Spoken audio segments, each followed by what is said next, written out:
അന്നൊരാൾ പറഞ്ഞ പോലെ മഞ്ഞവട്ടം മുഖത്തേക്ക് അടിക്കുന്ന അപൂർവമായ കാഴ്ച. ചായ കുടിക്കാനായെന്ന് പറഞ്ഞപ്പോഴത്തേക്കും നമ്മ എഴുന്നേറ്റ്. മഴ ആയതുകൊണ്ട് തന്നെ നല്ലോണം ഉറങ്ങിപ്പോയടോ. ഈ തണുപ്പിൽ നല്ലൊരു ചൂട് ചായ കുടിക്കാൻ അത് വല്ലാത്തൊരു ഫീല് തന്നെ കേട്ടോ. വണ്ടർഫുൾ.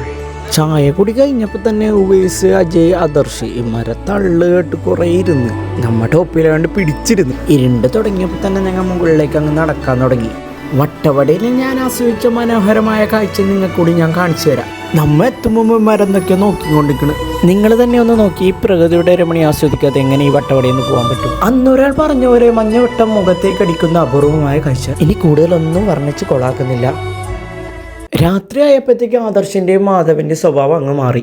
എന്താ പ്രശ്നം എന്ന് ചോദിച്ചപ്പോഴാണ് മാധവ് പറയാൻ എൻ്റെ കൊച്ചി ഇട്ടേച്ച് പോയിന്, അതിന്റെ സങ്കടമാണ്. അങ്ങനെ മാധവ് 2 സ്റ്റെപ്പ് എടുത്തു കൊടുത്ത് ചക്കനെ ഹാപ്പിയാക്കി. അപ്പൊ നമ്മളെ ഹാപ്പി. Okay, by.